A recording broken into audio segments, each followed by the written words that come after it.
Сәлеметсіңдер ме оқушылар? Бүгінгі сабақтың тақырыбы мысық, әтеш және түлкі. Бүгінгі сабақта оқыған ертегінің мазмұнын айтып үйренесің. Оқиғаның себебін түсіндіре білесің. Жаңа сөздерге назар аударайық. Достық, құтқару, шыдамсыз, себебі, бұршақ. Оқушылар, жаңа сөздерді сөздік дәптерімізге жазып алайық. Бірінші тапсырма. Достық дегеніміз не? Сен досыңа қандай жақсылық жасайсың? Сенің досың кім? Сенің досың қандай? Оқушылар, осы сұрақтар бойынша ойланып көрейік.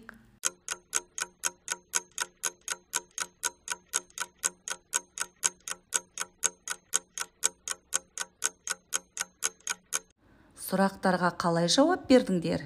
Бірге тексерейік. Сен досыңа қандай жақсылық жасайсың? Мен досыма үнемі көмектесемін, қолдау білдіремін, кеңес беремін. Сенің досың кім? Менің досым Мансұр. Сенің досың қандай? Менің досым адал, тәрбиелі, жауапты, ақылды. Оқушылар, сендердің де жауаптарың сәтті шыққанына сенімдімін. Екінші тапсырма. Суреттерге мұқият қара. Суреттен не көріп тұрғаныңды айт. Ертегі оқиғасын болжап көр. Оқушылар, ойланайық.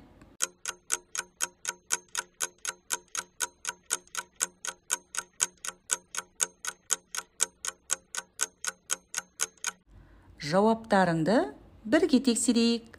Суреттен мысық, әтеш және түлкіні көріп тұрмын. Ертегі түлкінің қулығы туралы деп ойлаймын.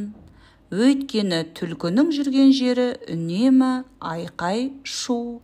Оқушылар, сендердің де жауаптарың осындай болды деген ойдамын.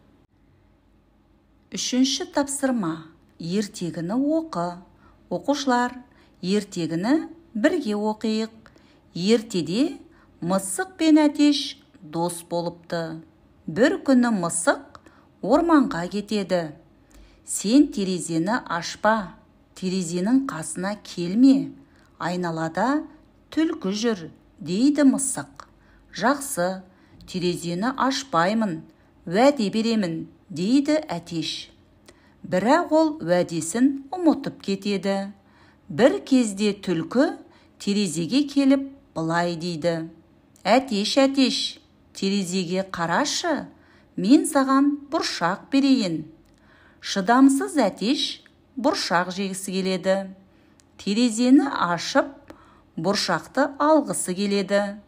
Осы кезде түлкі әтешті ұстап, орманға алып кетеді. Мысық үйге келсе, әтеш досы үйде жоқ екен. Ол әтешті іздеп, түлкінің үйіне барады. Осы кезде әтештің мысық, досым, көмектесші деп жылаған дауысын естиді. Мысық өте ақылды еді. Ол үйдің жанына тұрып, ән салады. Түлкі қандай әдемі ән деп есігін ашады. Осы кезде әтеш үйден жүгіріп шығып, мысықтың жанына келіп тұра қалады. Әтеш шақырып, мысық мяулаған кезде түлкі екеуінен қорқып кетеді. Осылайша екі дос үйлеріне қайтады. Төртінші тапсырма. Дұрыс жауапты анықта. Әтеш неліктен терезені ашты? Мысық неліктен әтешті құтқарды? Оқушылар, сұрақтардың дұрыс жауабын анықтайық. Іске сәт.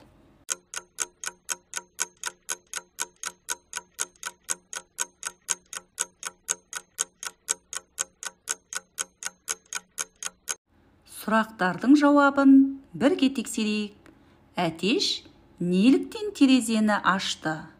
Әтеш терезені ашты, себебі ол бұршақты көргенде шыдай алмайды. Мысық неліктен әтешті құтқарды? Мысық әтешті құтқарды, себебі ол адал дос.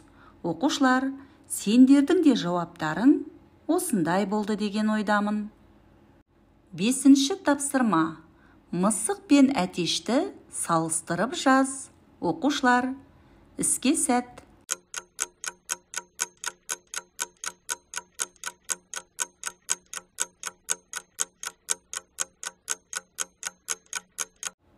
Мысық пен әтешті қалай салыстырып жаздыңдар?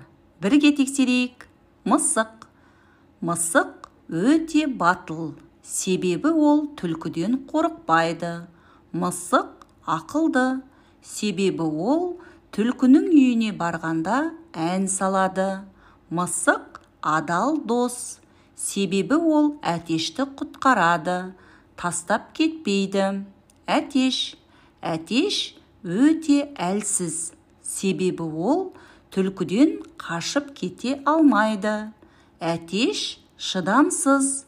Себебі ол бұршақты көргенде бәрін ұмытады. Әтеш жауапсыз. Себебі ол мысық досын ойламайды. Оқушылар, сендердің де тапсырмаларың сәтті орындалды деп сенемін. Сонымен оқушылар, бүгінгі сабақтан не үйрендік? Оқыған ертегінің мазмұнын айтып үйрендің. Оқиғаның себебін түсіндіре білдің. Жетістік баспалдағы арқылы кері байланыс жасайық. Бүгінгі сабақта барлықтарыңның білімдерің шыңдалды деген ойдамын. Үйге тапсырма. 74-ші бет, 3-ші тапсырма. Ертегіні оқы. Мазмұнда. Оқушылар, сабақ аяқталды. Сау болыңдар.